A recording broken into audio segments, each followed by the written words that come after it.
I'm delighted to be here to say a few words about my historical microcomputer collection.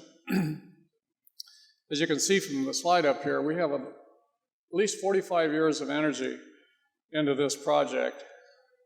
And I'm going to give you just a little bit of background on myself, on the Blacksburg group, and how I acquired the collection, and the fact that we're now old enough that we need to think about moving it on somewhere else. And we've already done that, so that's pretty exciting for me. The collection includes 4 original Apple computers. I'm going to tell you how I acquired those, and more than 10,000 microcomputer artifacts.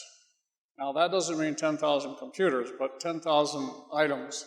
And those items actually are on a database of professional software called Past Perfect. Well, I was born in 1938.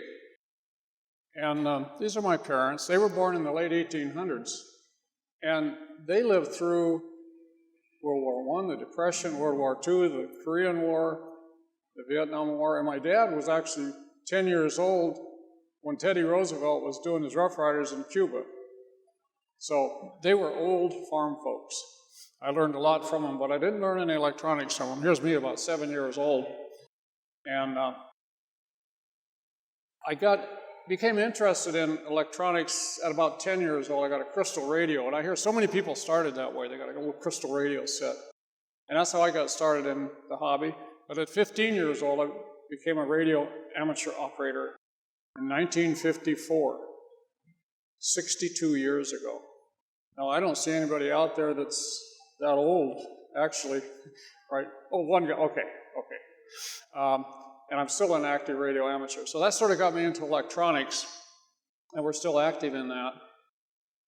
I went through high school radio club and so forth, joined the Navy, and the Navy had lots of wisdom because I had an amateur radio license, knew a little bit about electronics. In 1957, when I joined the Navy, they sent me to school at Remington Rand Univac in St. Paul, Minnesota, to learn about Univac computers.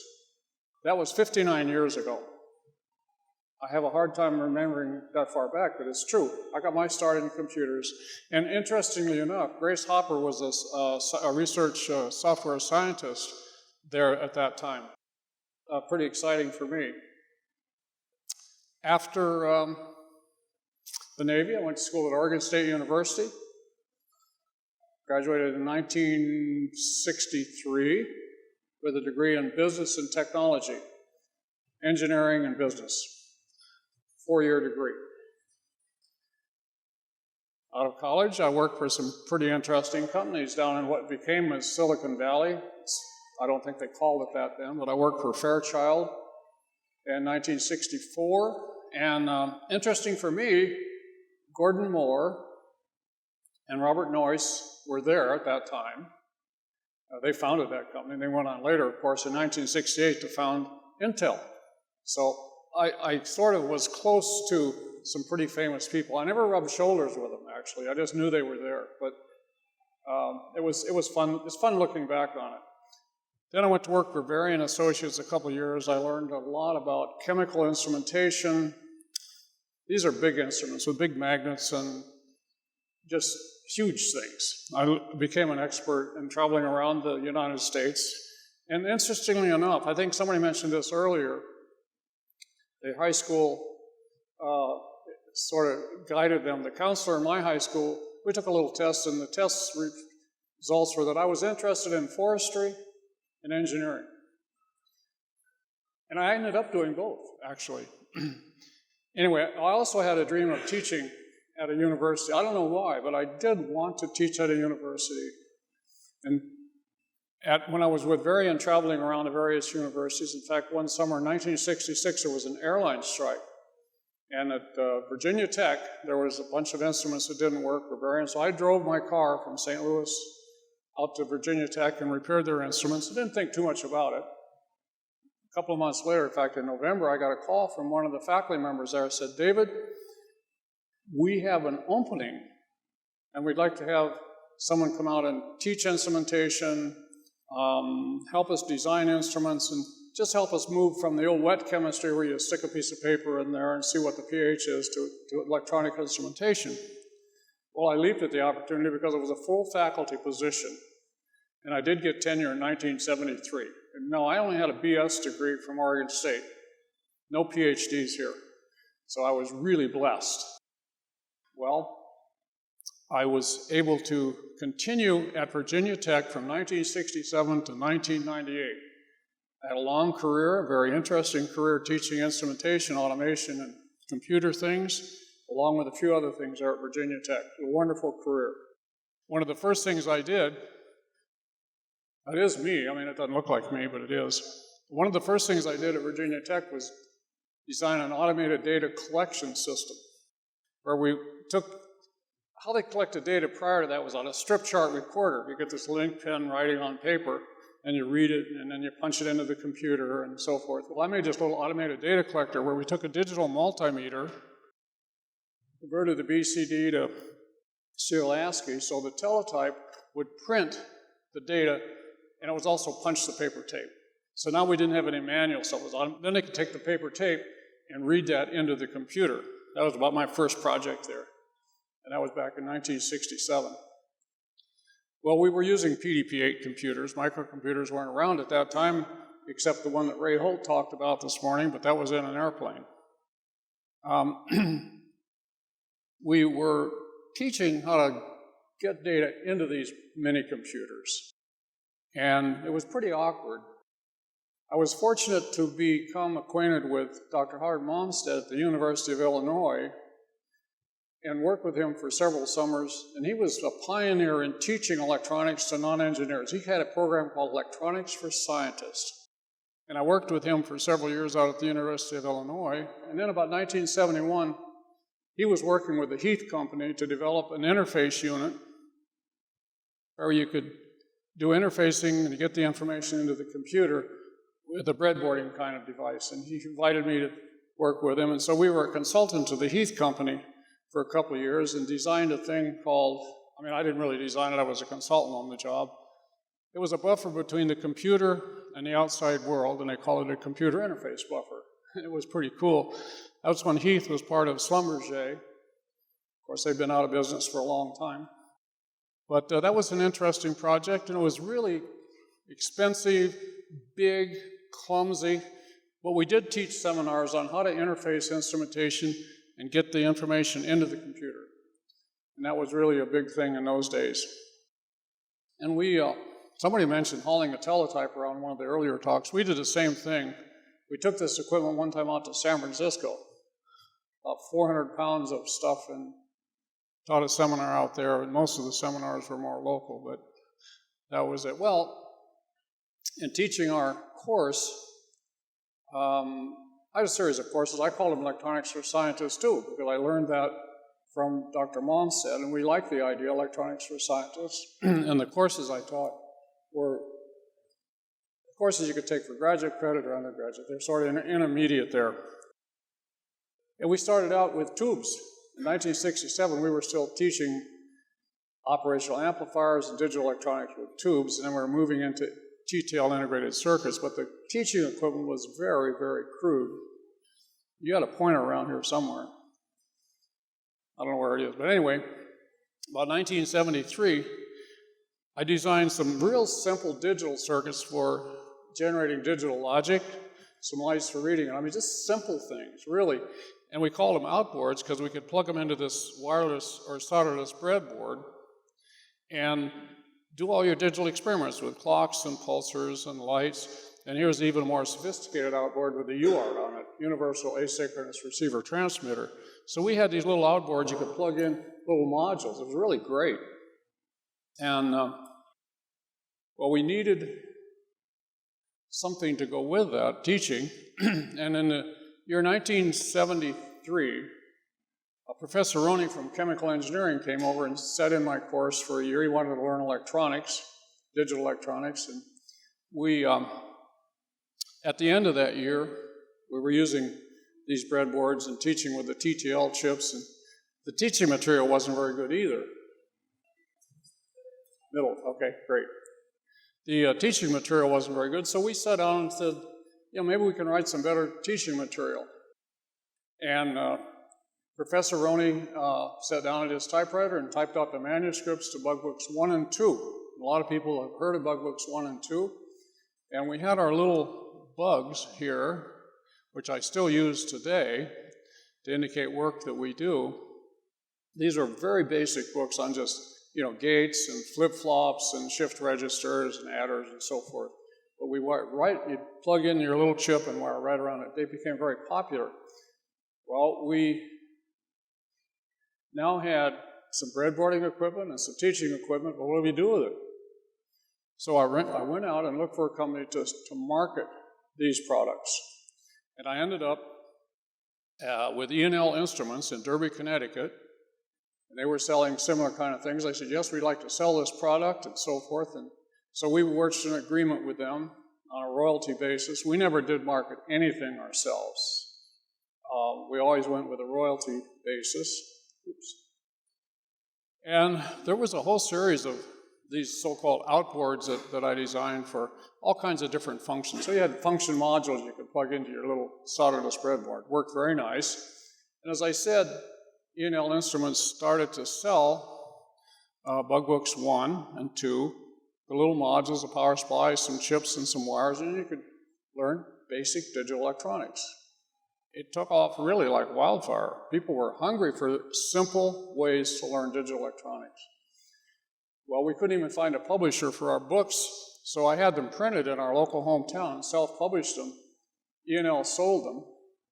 And at one time I did make contact with Howard W. Sams, and I said, oh no, there's no interest in this stuff. A couple of years later, they changed their tune.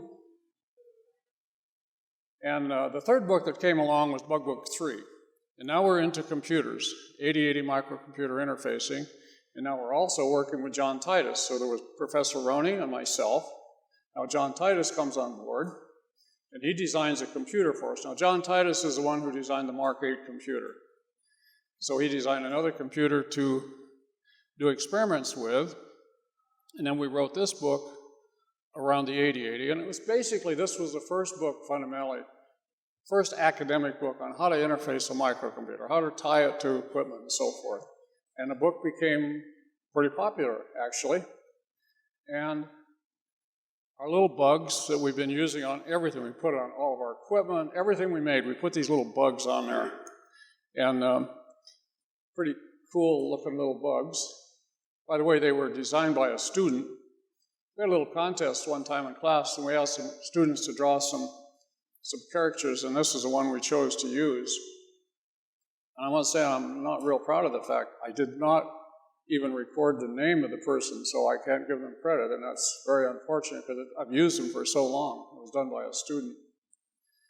Well, to leap ahead a little bit, and then I'll give you the history. Those two bug books started the whole process. We ended up, in the end, with 71 books in our series. And there was 4 of us in the group, I'll tell you about that, but we had 71 books in the series. Of course, there were 4 of us, so we couldn't possibly write 71 books, so we started to hire other writers.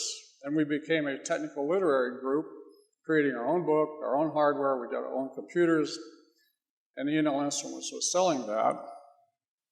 And we had a total of 31 writers over about the 15-year period we were in business. So that's where we sort of ended up. And how we got there was, remember I said we started out selling books at E&L Instruments. Howard Sams wasn't interested. Well, Howard Sams was a technical book publisher. They published schematic diagrams on radios and TVs and all kinds of things. Well, after the first 2 years of Bug Books 1 and 2, Howard Sams says, yeah, we're interested. Let's go with this. And we called our series there the Blacksburg Continuing Education Series. This is just one of the posters that Howard Sams published with some of our books on it. You see there are VMOS and other kind of books. So once Howard Sams started to market the books, they really took off, and we had writers coming forward and creating all kinds of books. This is one that was actually created within our group. You see Chris Titus there, myself, and John Titus. Give you a little bit more on that in a moment. So one thing we did is when I went to E&L Instruments, I saved the rights to go to a different publisher if we found a better one. And we also saved our foreign rights. So we were able to move to Howard W. Sams without any problem. We just told E&L, okay, you have to buy the books from Howard Sams now. And we also kept the rights to do other things. So we did a private label to Radio Shack and some other companies and sold lots of books in many ways. And just to give you an idea, some of the books that were in the series, here you see Fourth programming. Somebody was talking about Fourth this morning. Ray was talking about, I think, about Fourth. I may be wrong. Electronic music, fiber optics, EDP, numerical basic, local area networks, word processing for small business. It was pretty new at that time. Speech synthesis, home energy management. Here's one on 68,000 microprocessors. So the point is, we had books on all kinds of topics, from various processors to various electronic technologies like speech synthesis and so forth. Now, you look at these books today, they're pretty rudimentary, but they weren't at that time. They were just great.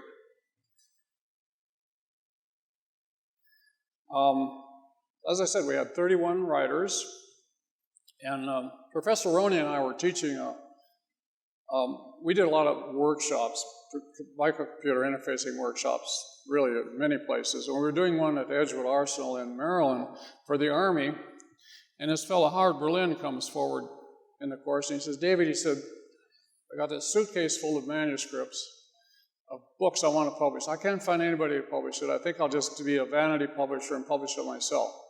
So I looked at his notes and so forth, and I said, well, you got some really interesting topics here. You had phase lock loops, op-amps.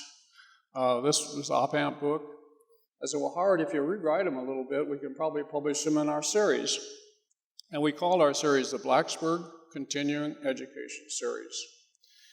And I asked Howard, I said, well, Howard, I said, what is your goal here? He said, well, I want to buy a house and pay cash for it, and I want to buy a Mercedes and pay cash for it. So great. Guess what? 6 years later, with the royalties from his books, he bought a house and a Mercedes and paid cash for it. I mean to tell you, the royalties were rolling in big time. Even for our writers, they were getting pretty good royalties. Because he was a real happy camper, I can tell you that, and we were happy too, of course. Well, in 1975, I went to the first microcomputer conference in Europe. It was in Venice, Italy, which is a great place to visit anyway. My wife and I have been there since then at least once, and we just enjoyed it. But at that conference in 1975, I met a lot of people, two of which were important to me. One was Giuseppe Fontana, and you could guess he was an Italian.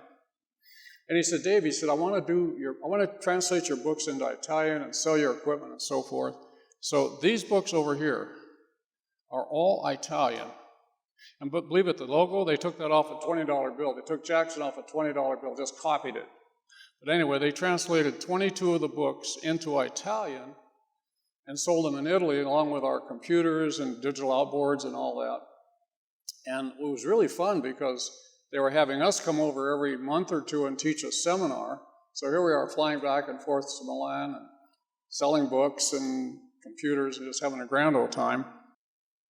And that went on for quite a while. And it was good for all of us. I also met at that conference Dr. Ryoichi Mori from Japan. Dr. Ryoichi Mori, some of you may know him. He's a pretty well-known fellow. I think he's still living, but he was a very important person in the government in promoting digital technology in Japan. And he said, David, he said, I think your books would be useful in Japan. I'll translate them for you. And of course, I'm thinking, yeah, right. I meet this guy for 5 minutes, he's going to translate the books. Well, you can see it really happened. Here's Bug Book 3.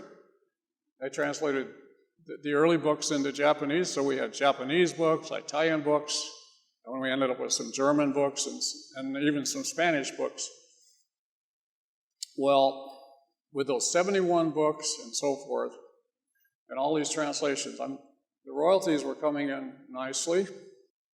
And one of the things I did too with the publishers, every time they published a book, or printed a book, not published, every time they printed a book, I insisted that we get 100 copies free. And some of the books made 7 and 8 printings. You can start to figure out the number of books we got. So in the late 70s and early 80s, We were going out to the Dayton Ham Radio Convention, which had 25 or 30,000 people, and we were selling our books. We sold thousands of the things and thousands of dollars worth. We didn't have that used for all of them. I still have some, by the way, and Lonnie's getting some of the ones that I have. But we went out there, and this, for those of you that are ham radio people ever been out there, this is in the main arena back in the late 70s. Of course, you wouldn't get in the main arena now of selling books, I can tell you that. But we did that. And so it was just a lot of fun and very interesting. And of course, all this time I was a full-time faculty member at Virginia Tech, teaching my instrumentation courses and having a good time with that. We called ourselves the Blacksburg Group. Now, the Blacksburg Group consisted of course, myself. You see me up here on the screen, so that's not too exciting. It consisted of John Titus, and John Titus is best known probably for a lot of things, but certainly for creating the Mark 8 computer and publishing an article in Radio Electronics in 1974. He got his PhD in my department of Chemistry. He was one of our group. In fact, an important one because he designed the computers, 3 of them that we used in our teaching. His brother Chris Titus, who also got his PhD in my department, and he was a teaching assistant for me in my laboratory for a couple of years, but he became part of the Blacksburg group. And Professor Roney, the gentleman who came in and audited my class for a year and sat down and typed out those first bug books, was part of the group. I have to tell you a little bit of the story here.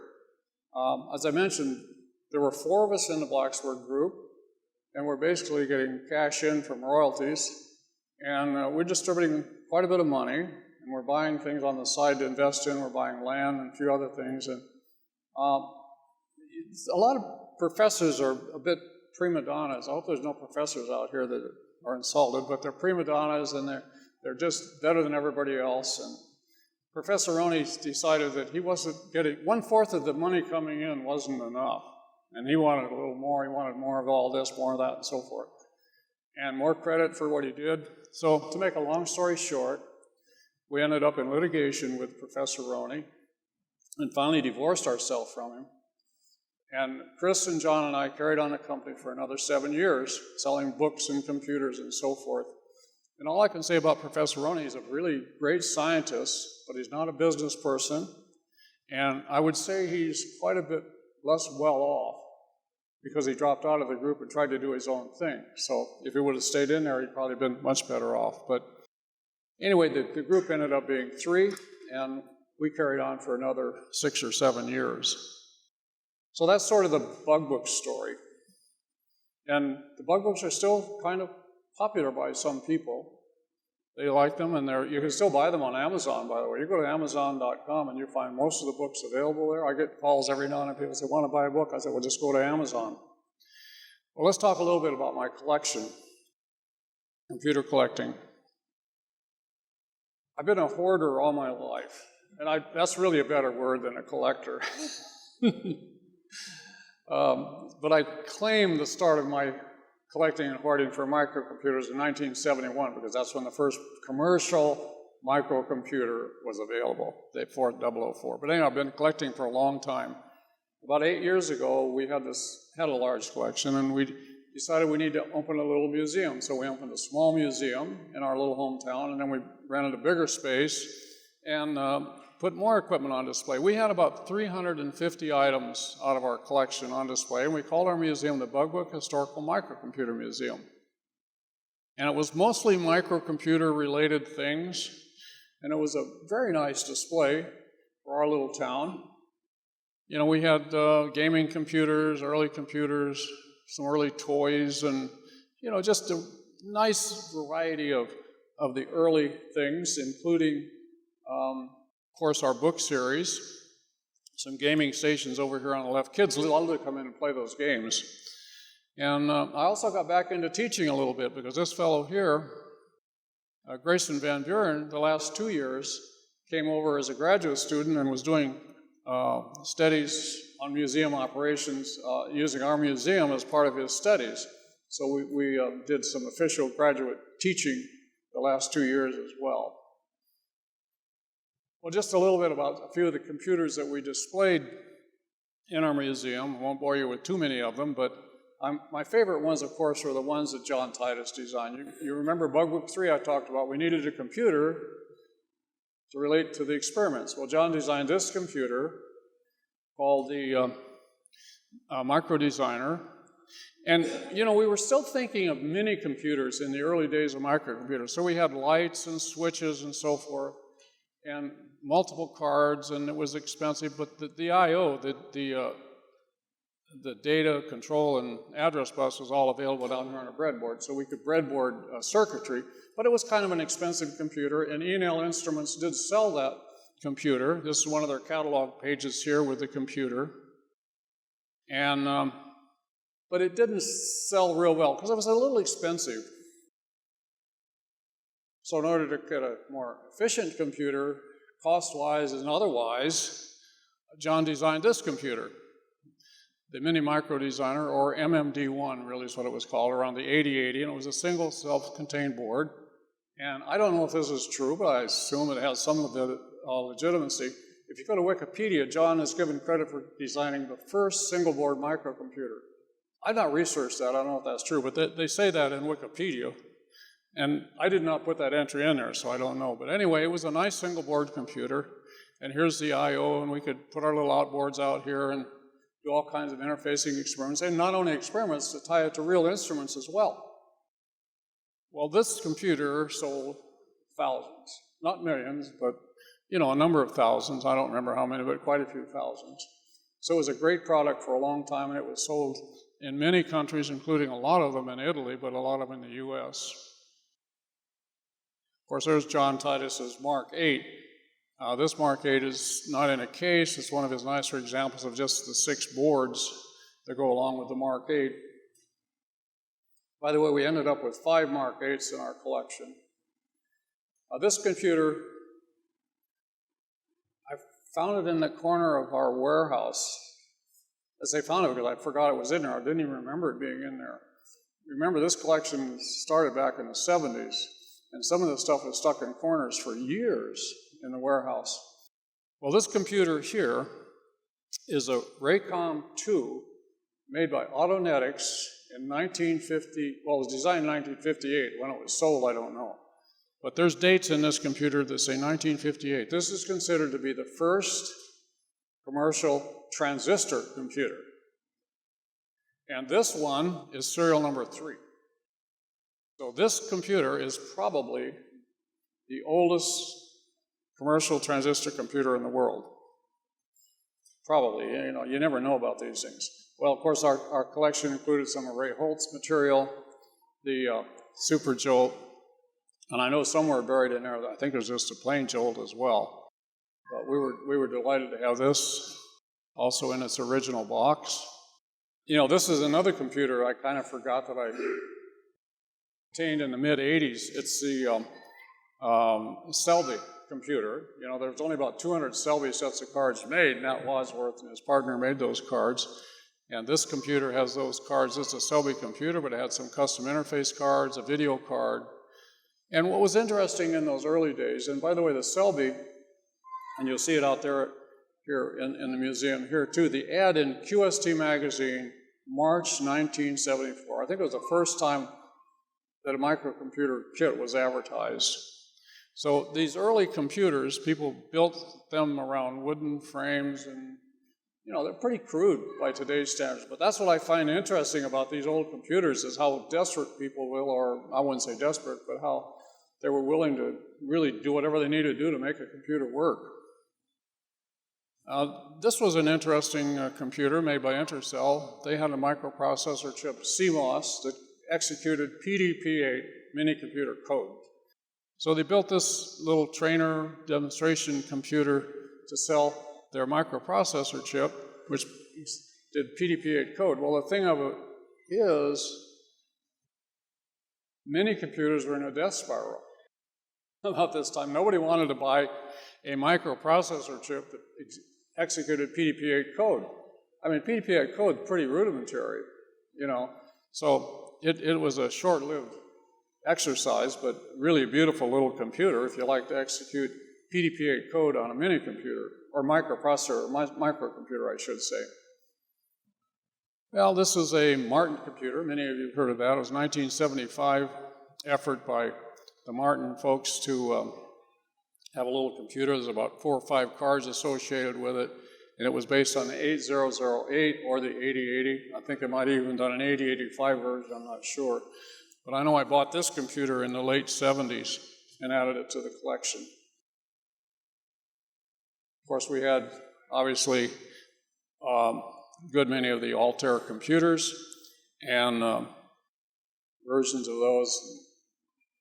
Ed Roberts was, of course, a very well-known guy. I always enjoyed the early Intel computers. Here's the Intel 8008 early development system. Again, pretty crude for a commercial company. We had 2 of these in our collection. This particular one, a friend of mine bought in 1980 at an electronic junk shop in California and sent it to me. So I've had that one in the collection a long time. I have 2 of those in the collection. And of course, the early Intel, the 4004, Intellect 4. We have 2 of those in the collection, and Intellect 8. Well, along with computers, along the line, we also acquired other things being some early tubes. And most of you probably know that Thomas Edison created a vacuum tube, the light bulb. And his company, or Edison Labs, evolved into General Electric. So in this collection here, we have one light bulb. Right here, this light bulb has a logo on it, Edison General Electric. Really, really neat. And there's some early Edison light bulbs in here, but this one, it has a dual logo, Edison General Electric. So we ended up, and the way we ended up with some of these collections, I'll talk a bit more about that, was interesting as well, because we had a collection of calculators, 500 or 600 calculators, just standard electronic calculators. And being a ham radio guy and electronic guy, we ended up with a fairly good inventory of old ham radio equipment, test equipment. Here's a 1939 Helicrafters radio receiver, a few Soviet pieces, great big old capacitor. And we had 300 or 400 pieces of electronic equipment of this nature. So how did we acquire this collection? Well, I did something of running a wanted ad. Very simple, wanted pre-1980 microcomputers for a historical collection, and I gave the post office box and the phone number, and then when we had the internet, then I would put my email address down, but we didn't have email addresses early on. Just a simple ad. I ran it in a computer shopper for many years, and ham radio magazines and a few others. And we got lots of calls. By the way, if you want to buy anything, I recommend you just run a wanted ad, because you probably find you get it. I don't expect you to read this letter, don't even try, but what I want to point out a couple of things. Craig Solomonson, many of you know him, he's a collector. He sent me this email in 1996 offering me one of his Apple I computers for more than $15,000 or less than $40,000. And he said, there's one other person that wants a computer. Each one of you give me a price, and whoever gives me the best price gets the computer. Guess who got the computer? The other guy. By the way, I'm a hoarder. I saved all these old letters. I have all this stuff, so it's interesting to look at. So that was one of the Apple I's that was offered to me. I was offered about 10 Apple I's during my collecting career. As I said, a lot of stuff came by phone calls. And I have a log of all of my phone calls as well. Here's a phone call in 1994 from Forrest Dustin. He calls me up and he says, David, I got 2 Apple I's I want to sell. And of course, you're a little suspicious when somebody calls you on the phone and say they've got 2 Apple I's to sell. But he also said, I'm moving, I can't sell them right now.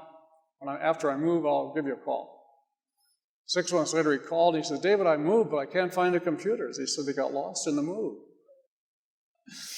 Well, a few months later, he called back and he found them. He said, well, David, I found them, and I have 2 kids in college, and he said, I really need some money. I said, well, how much money do you need? He told me. I said, well, I can't pay for 2 kids going to college at, Harvard for 4 years each. But we did agree on a price. and I bought both of his Apple I computers, and they were very beautiful computers. He bought them from Byte Shop, and so I have his computers. Even attorneys seem to find these ads, wanted ads. Here's a computer or a legal firm in Chicago. This letter is back in 95 or so. I don't see the date on here, but somewhere around 95, 96, somewhere on there. Anyway, they had represented Luke Snyder, who had some kind of technology company. It got into trouble. They represented it. We went broke, and they had his Apple I, and they wanted to sell it for part of his legal fees. They wanted $15,000 for it, and at the time they offered it to me, I frankly didn't have $15,000 right at that moment to buy it, and it went to somebody else. So I didn't get that one, but I did end up with 4. Another fellow that saw our ads was Tom Haddock. Now, Tom Haddock wrote this book, Collector's Guide to Personal Computers, in 1993. Any of you have that book? It's a great book. By the way, it's a collector's item itself now. If you go to buy it, it'll probably cost you $100 or $200 to get a copy. Anyway, one day Tom Haddock called me up about 12 or 13 years ago. He says, Dave, he said, typical story. He said, I've got a computer collection, and it's in the basement of my wife's office building. She had a dental practice, and she said, get it out of here. I want my basement. So he called me up. He says, Dave, he said, if we can make a deal, he said, you can have the whole thing. He said, just make a deal. So we did. We made a deal. Gaynell, my wife, and I, we drove out to Ohio, where Tom Haddock lived, and loaded the computers up in a small truck, and we had Tom Haddock's computer collection. Now, it was a nice collection, but it was small. There was one computer in his collection I didn't have, called the Olsen computer. Olsen was a vintage of the Byte 8. The Byte 8 was made to sell at Byte shops, and then they had a little different version called the Olsen computer. So I did get the Olsen computer from Tom Haddock, plus a whole bunch of other stuff I already had, but it was nice getting it. And so like I said, the ads we ran generate a lot of interest. Sometimes we just get a postcard, kind of scribbled on a postcard, hey, I've got something for sale, or want to get rid of it. So we got phone calls, postcards, emails, people banging on the door with a box of stuff to part with. In fact, it's so fascinating. Week before last, I had a call from a guy in North Carolina. He said, Dave, I've got this Heathkit educational system with all the manuals in it. He said, I'll give it to you if you just take it. I said, look, I said, I don't know that I want it. He said, I'll drive up and go to you. So he drove 4 hours up. It's a nice system. Left it, drove 4 hours back. 3 days ago, a guy came over from Virginia Tech with some stuff. He says, Dave, I've had this in my townhouse for about 30 years, but he said, I'm moving out of Blacksburg and so forth, and I just want to get rid of these older systems. And he had a few interesting ones, and he brought them over just last Wednesday. No, it was Thursday. Gaynell had already left, and he brought them over to the office. So anything I get from now on, I'm going to pass on. But so the message was, if you want something, run a wanted ad. You really find it quite effective. So let's talk a little bit about the 4 Apple I computers in my collection.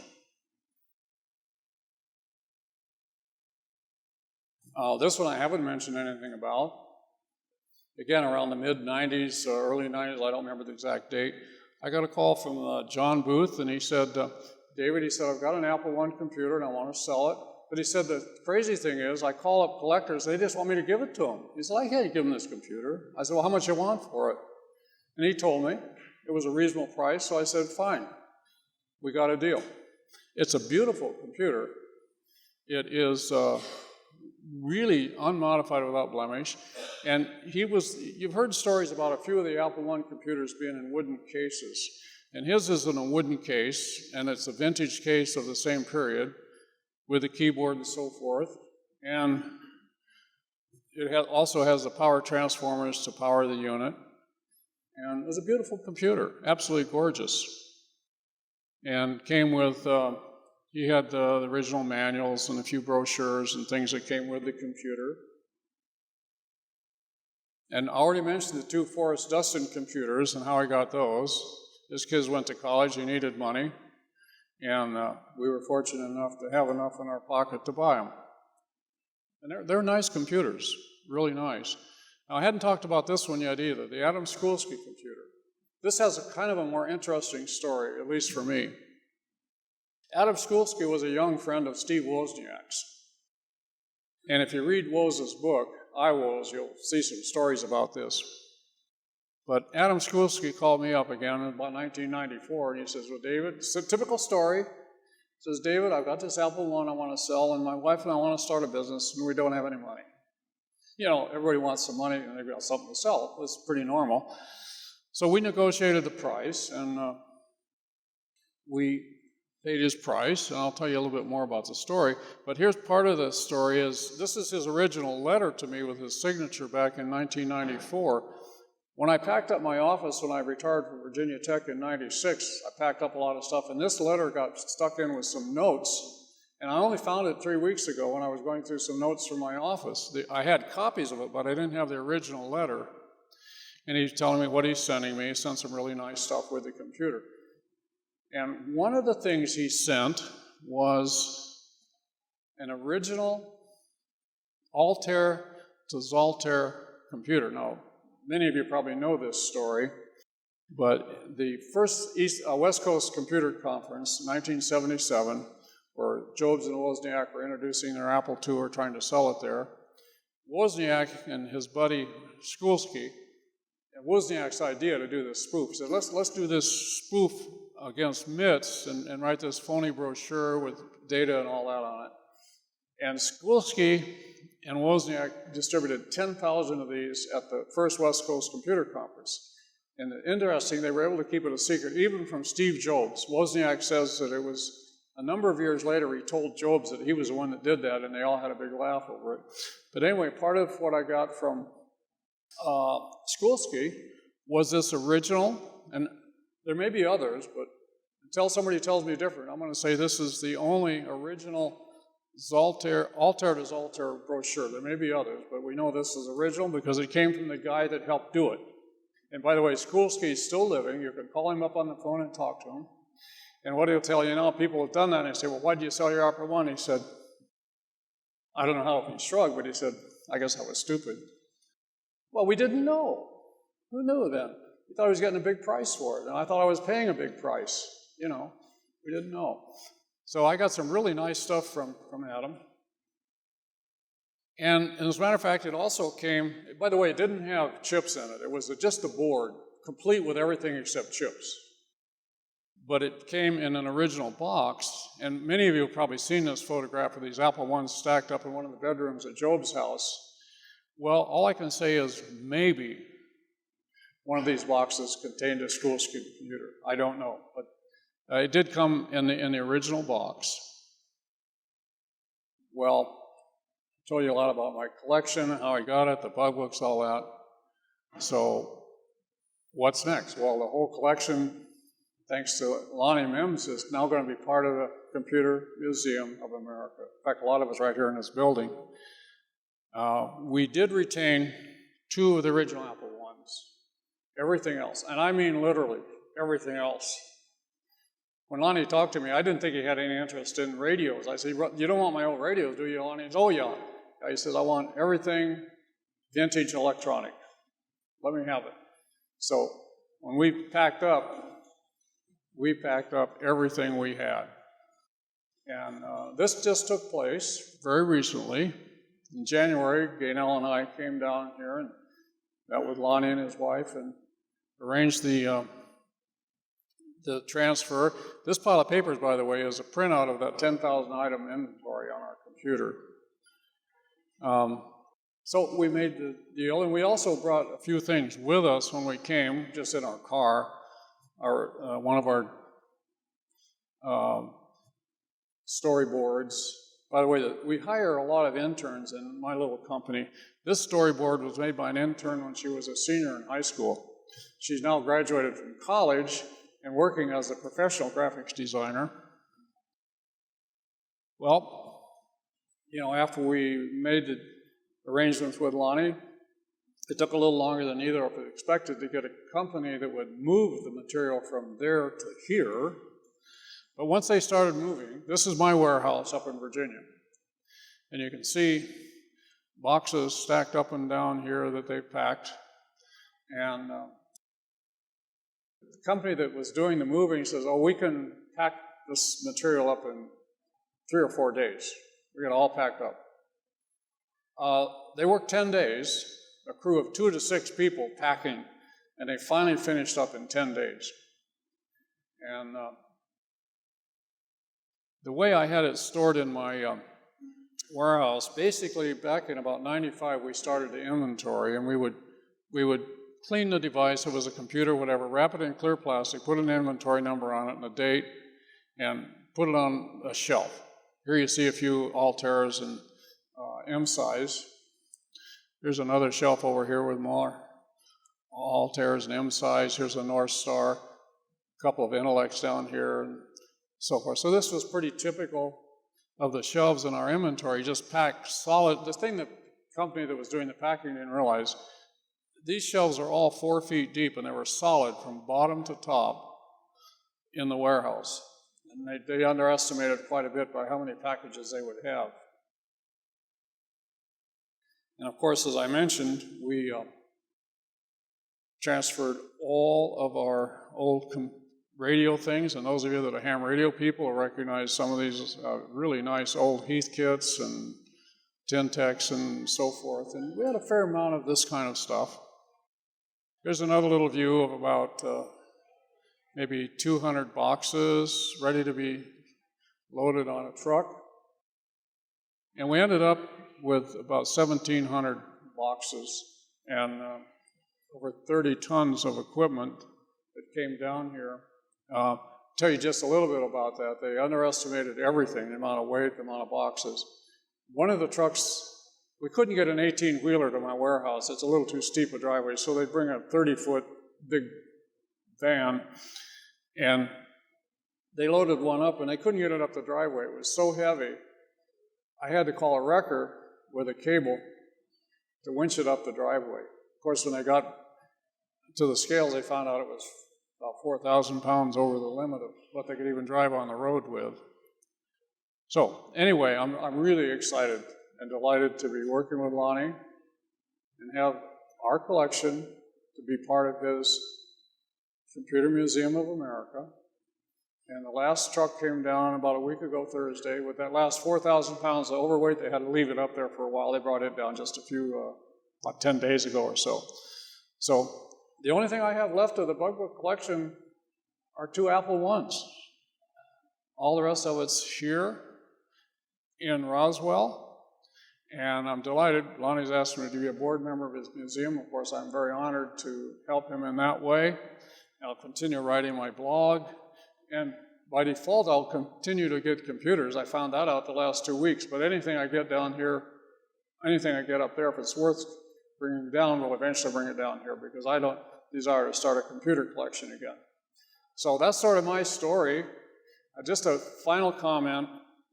Well, I won't say final, that sounds terminal, but an ending comment. Remember, I don't have a PhD. I got a BS degree, and I had a faculty position at a major university. The Navy treated me well. I've been treated well now. Look, what the message is, and somebody mentioned that this morning, it was Ray Holt, about it's what you know, not what your degree is. So I had the right expertise, the right knowledge, and so forth. The people are interested in it. And so I try to encourage young people to not be too discouraged about things, but to go out and learn something and think a little bit high what you want to do, because you'll probably be able to make it there, because we've certainly been happy with everything we've done. There have been times in our life we haven't been happy, but I mean, in general, we had a great life, and it's not over with. I'm only 77. I've got 23 years left. So, hey, what's next? Well, you know, we're not done. My wife and I was going to say, I didn't want to say terminal. I got 5 minutes yet, so. My wife and I own a festival farm up in Virginia. A couple of 100 acres we've been developing for a few years. We have music festivals, car shows, and so forth. Here's my wife, Gaynell, with Rhonda Vincent, who's Queen of the Bluegrass. We have a big bluegrass festival every year. There are some of the folks at one of the festivals. And we're just building a new stage. This has been our stage up until now, this building back here, 30 by 40.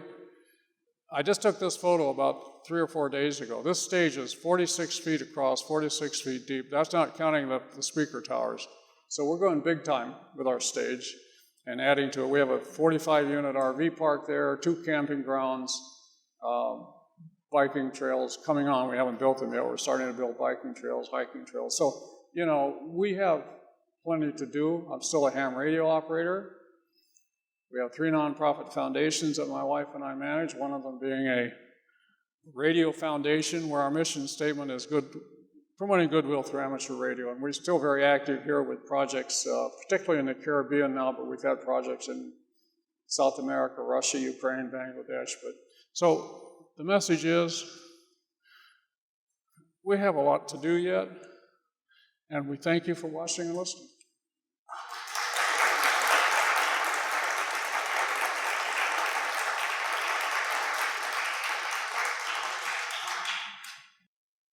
Many of the items in your collection have many plastic components. They have components which are made of petrochemicals, plastic, right? Plastic doesn't last forever. Over time, it changes shape, it changes color, it can be difficult to clean, it can even be difficult to keep it the same as it was. Have you given any thought to the issues that your items may have over time? Well, I think you're asking the question, how did we store this stuff? We stored it in an environmental-friendly warehouse where we controlled the humidity, but I did not control the temperature. But we're in a fairly cool climate. So if I'm interpreting the question correctly, what happens over time with the plastic and so forth? Of course, it droops, it outgasses, it does all kinds of horrific. Well, at this point, the stuff is still in nice condition. How will it be down the road?